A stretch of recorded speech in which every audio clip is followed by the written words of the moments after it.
Acabou. A cada ano que passa na indústria do cinema, principalmente com a grande quantidade de avanços que a gente tem, tanto na tecnologia, hoje, principalmente com a inteligência artificial, a gente vê que sempre vem e volta a discussão de que o mundo do cinema está em crise, a criatividade no mundo do cinema está em crise, as pessoas não fazem mais filmes criativos como antes. E eu acho que aqui a gente tem um problema muito grande e que a gente precisa começar a separar um pouco o que é essa crise criativa, quando na verdade eu acho que isso daí é um fator muito mais individual de o que e onde você está consumindo as coisas, que aí isso pode se refletir sim em uma crise criativa, quando na verdade eu não acredito que exista uma crise criativa. E também uma outra coisa que não é uma crise criativa, mas sim uma covardia dos estúdios em terem medo de investir em coisas novas. Fica aqui que a gente vai discutir um pouco sobre toda essa nova fase do cinema em 2025 com a IA e essa grande quantidade de estúdios fazendo remakes, continuações e coisas do tipo. Olá, meu nome é Marcos Diniz, com Isa no final. Aqui a gente fala sobre criatividade, direção de arte no cinema, teatro, em diversas áreas. E hoje a gente vai falar exatamente de criatividade dentro dessas áreas. Eu vou pedir desculpas já se tiver um pouco de barulho de obra, porque não tem como, moramos em São Paulo. Mas, né, vai ter barulho de obra aí no fundo em alguns momentos. Quando der, eu dou uma pausa, espero o barulho passar, mas não é nem sempre que a gente consegue fazer isso. Então vamos já direto para o assunto, porque a gente tem bastante coisa para falar e eu acredito que esse vídeo vai ser um pouco mais longo do que o normal, principalmente só falando, né? Não tá referenciado a alguma coisa. Mas antes da gente começar o vídeo, você já viu se você está inscrito no canal, se você já curtiu o vídeo? Isso é muito importante pro meu canal, que é um canal pequeno e eu preciso que vocês curtam e compartilhem e se inscrevam no canal para que o YouTube entenda e entregue ele para mais pessoas. Primeiro que a gente tem duas coisas acontecendo dentro do cinema, né? Que são grandes estúdios fazendo remakes e principalmente nos últimos 2, 3 anos aí só continuações. A gente pode ver, por exemplo, no box office de os filmes mais rentáveis do ano, a grande maioria deles são continuações. Além de grandes continuações, a gente tem as notícias da evolução da IA e como ela tem sido usada dentro do cinema e tudo mais. E até aí a notícia da Lionsgate falando que em algum momento uma possível versão PG-13 do filme John Wick, que é feito por IA em animação, tirando todas as cenas de violência e transformando o filme em uma animação. Isso não é algo que eles vão fazer. É uma conversa que eles estão tendo ali em uma entrevista, onde ele fala que possa existir essa possibilidade de usar a inteligência artificial para fazer esse tipo de trabalho.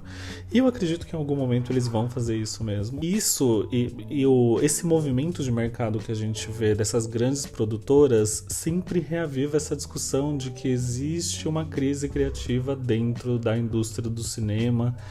Do teatro eu acredito que nem tanto, porque o teatro ele sempre se utilizou principalmente nos grandes circuitos de obras que já são existentes, né? A grande maioria das coisas que estão na Broadway são versões musicais de aqui bem específico, né? Em um recorte que eu tô falando.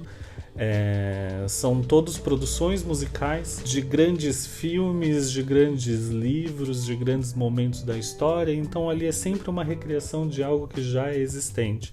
A gente tem aí o Wicked, que está fazendo um momento muito sucesso, que é baseado num livro, que é baseado num outro livro.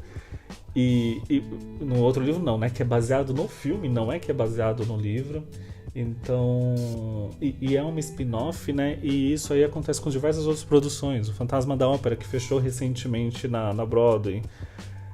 A gente tem o Bat Boop, que tem um vídeo aqui no canal, que é baseado na história de um personagem muito conhecido do cinema, o Rei Leão. A gente pode ficar horas aqui falando coisas que abrem e fecham na Broadway, que são derivados de produções já existentes.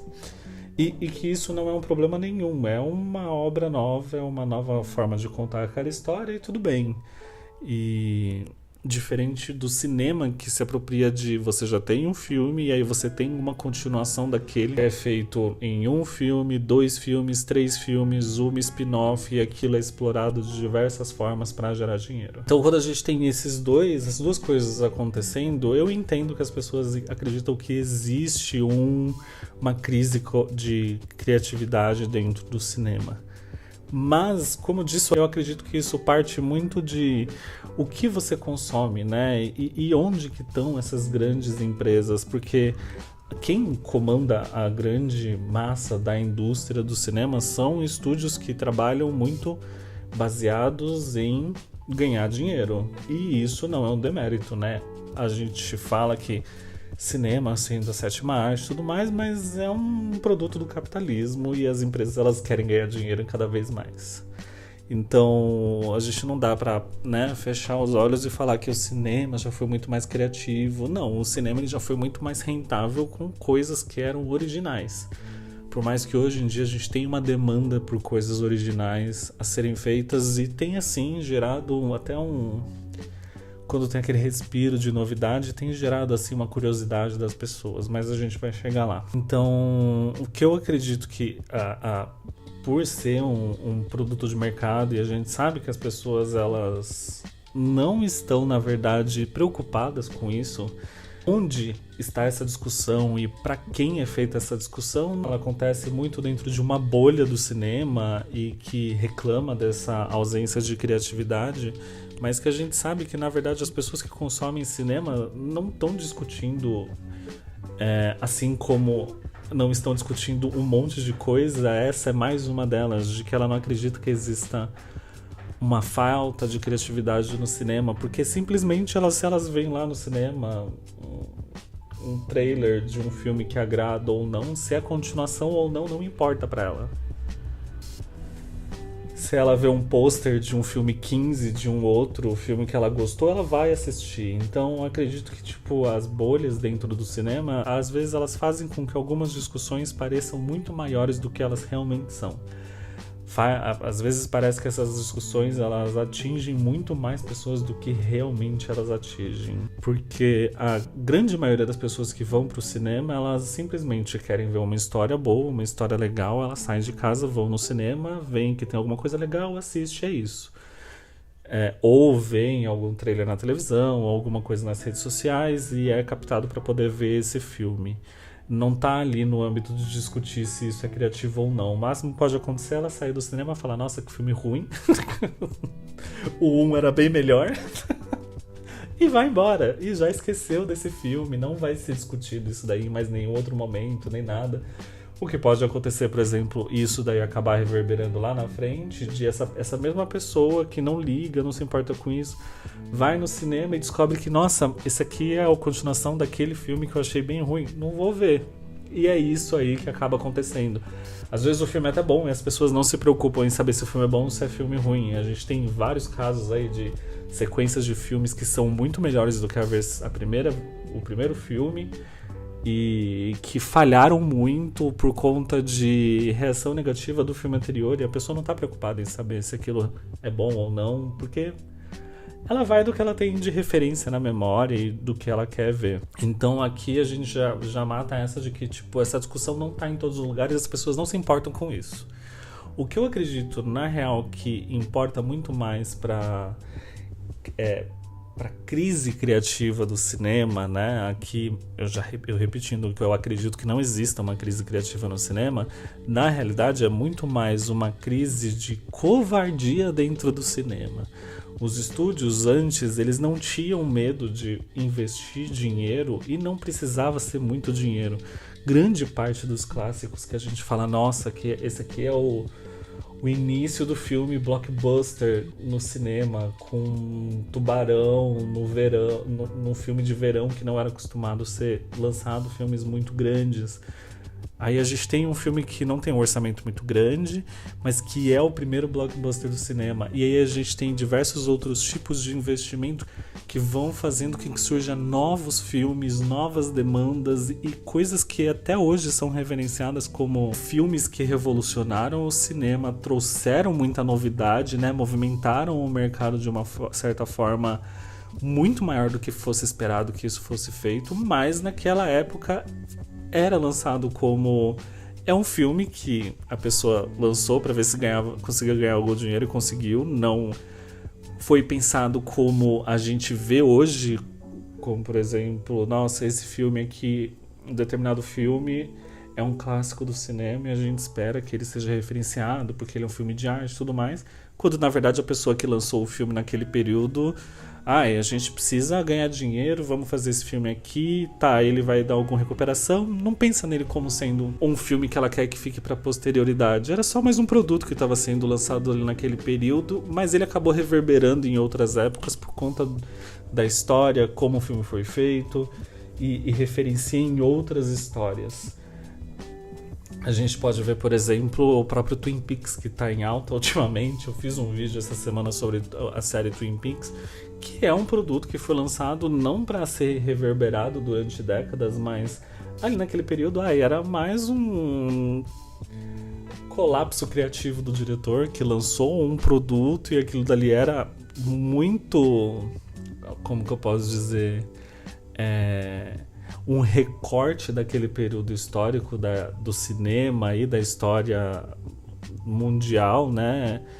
E aquilo acaba sendo reverberado até hoje. Quantos filmes não foram feitos onde a gente tem referência, não referenciando direto a série Twin Peaks, mas as pessoas se utilizam de mecanismos que foram utilizados na narrativa de Twin Peaks, narrativa visual, tanto na narrativa visual quanto na narrativa roteiro mesmo, quanto na estética, quanto o jeito de você conseguir criar um tipo de filmagem, ou aspectos do diretor ali, e inspirou muitas obras e as pessoas se utilizam disso até hoje. Então, um produto que foi lançado para um momento específico, num recorte específico, com uma ideia específica, acaba reverberando. E aquela não é uma coisa de alto orçamento, onde as pessoas falaram, não, a gente precisa recuperar o dinheiro com isso daqui. Eu tô dando 1 milhão para vocês, mas eu quero 10 milhões.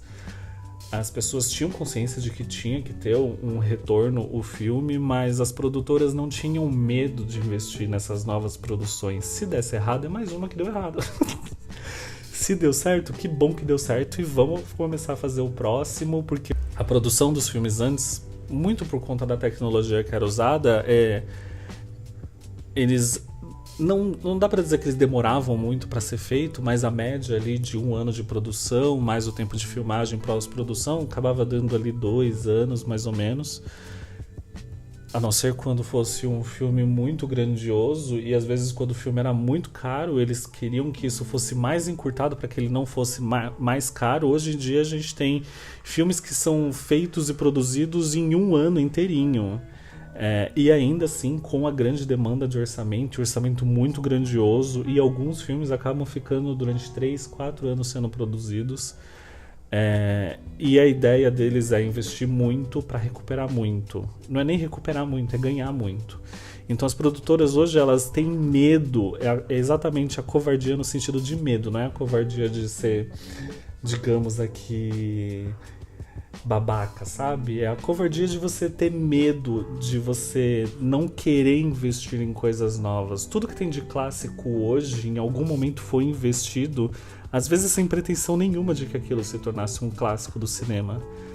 Aquilo foi colocado para ter o lançamento de uma história e ter um retorno. E hoje a gente tem as pessoas, elas querem lançar coisas, mas é muito mais importante de que aquilo tenha um retorno do que realmente lançar alguma coisa. E isso a gente pode referenciar até em diversas outras coisas. A gente tem aí a piada que até hoje do boomer que comprou a casa por um cabrito, 10 centavos e um chiclete, e hoje tá vendendo ela por 2 milhões de reais, sabe? É mais ou menos a mesma coisa. Naquele período as pessoas tinham consciência do dinheiro, tinham consciência de custos, de gastos, tinha que ter o retorno daquilo, mas não era tão importante. Hoje, essas pessoas que estão vendendo a casa por 2 milhões estão querendo o retorno das coisas que ela está podendo investir. E é exatamente a mesma comparação, porque os executivos dessas produtoras super grandes, curiosamente, a grande maioria deles são boomers. Você vê a faixa etária deles assim, a gente tem alguns que são mais novos, mas a grande maioria dos investidores são muito mais velhos, são pessoas que têm carreira de dinheiro de produção, os investidores das grandes produtoras, e o que elas querem é o retorno do dinheiro. Assim como a geração que acabou com o mundo por conta de dinheiro, é ela que está acabando com o cinema por conta do dinheiro. E muito por conta de covardia, não é necessariamente uma falta criativa. O medo de investimento não é um medo, né? É a necessidade de que aquilo tenha um retorno, e a única coisa onde eles sabem que vai ter a garantia de retorno é você trabalhar em produções que já têm essa garantia. Então a gente tem aí Velozes e Furiosos 10, a gente tem aí Toy Story 6, a gente tem aí diversas outras produções. E aqui eu diria muito de todos esses grandes estúdios tentarem trabalhar em continuações de coisas que deram certo, porque eles sabem que vai ter o retorno. E aí você fala, mas nossa, tudo que é lançado é tudo igual, tudo que é lançado é continuação. Sim, tudo que é lançado na grande escala de cinema. Os filmes que são lançados no mundo inteiro, grande maioria deles de grandes estúdios, são continuações, são filmes no mesmo universo de algum outro filme e tudo mais, só que não são só eles que são lançados. A gente sabe que a média de lançamento de filmes em Hollywood, eu não estou falando do mundo inteiro, eu já falei isso em outro vídeo que eu falo sobre esse assunto, a média de quantidade de filmes que é lançado só em Hollywood é de 500 filmes por ano. A gente sabe que de todos os filmes que ficaram aí dos anos 80, é uma quantidade ínfima de filmes que foram lançados nos anos 80. Assim como hoje a gente tem alguns filmes que se destacam dentro do cinema e que a gente acredita que vai continuar aí para a história do cinema para frente. São alguns filmes nos destaques dentro de 500 que são lançados ali em Hollywood, que são filmados em Hollywood. Fora a grande cena do próprio Estados Unidos completa, né? Não só falando de Hollywood, como os filmes que são lançados na Europa, no leste europeu, na Ásia, no Brasil, na África, no continente... Na América Latina inteira, a gente vê muitas coisas que são lançadas e a gente se apega muito no que se destaca desde todas essas produções, para falar que isso é esse lugar, ou isso é crise criativa, ou isso é uma porcaria que é feito nesse lugar, ou esse lugar só faz porcaria. E isso a gente pode refletir muito no cinema brasileiro, onde todo mundo fala que o cinema brasileiro só faz porcaria, o cinema brasileiro só faz comédia, quando a gente tem aí Homem com H, que acabou de sair tá no cinema ainda, mas já tá nos streamings, que é um filme que não é de comédia e é um expoente que tá aí há tantos meses no cinema fazendo muito sucesso, que as pessoas estão voltando para ver, que é um filme muito bom e não é de comédia. Tem o Ainda Estou Aqui, que é um filme histórico brasileiro de um período ali da ditadura militar, que não é de comédia. A gente tem muitos filmes bons sendo lançados no Brasil, porém a grande massa brasileira gosta de ver comédia. E é isso aí que eu falo pra vocês, depende muito de você para poder falar o que o cinema tá tendo uma crise criativa. É onde você tá vendo, é o que você tá vendo, os lugares que você tá indo ver filme, procurar filme. Se esses filmes são expoentes brasileiros pro mundo, e aí a gente tem aqui no Brasil filmes de comédia, é porque o filme de comédia brasileiro é muito procurado no Brasil. Então é isso que vai passar dentro do cinema. Se grandes filmes blockbusters, que são o número 15 de uma série, de uma saga ou de um gênero específico, estão no cinema, é porque eles são procurados pela grande massa. A discussão de é filme bom, é filme ruim, tá dentro de uma bolha muito pequena. A grande massa não se importa com esse tipo de discussão. Ela não liga. E ela não se importa se o filme é bom, se o filme é ruim. É o que ela gosta de ver e é isso que ela vai procurar. Por isso ser o grande expoente do cinema nacional, internacional, ou seja lá de qualquer outro lugar. Então, procure muito o que e onde você está vendo as coisas, que você vai conseguir começar a entender que não existe uma crise criativa no cinema. Existe uma bolha dentro do cinema que em algum momento ela vai estourar, óbvio. A gente sabe que os filmes de continuação, 2025 tá aí para provar, não tem feito mais tanto sucesso. Os filmes de gênero, comédia no Brasil, fazem sucesso ainda, mas está começando a abrir margem para outros gêneros dentro do cinema brasileiro.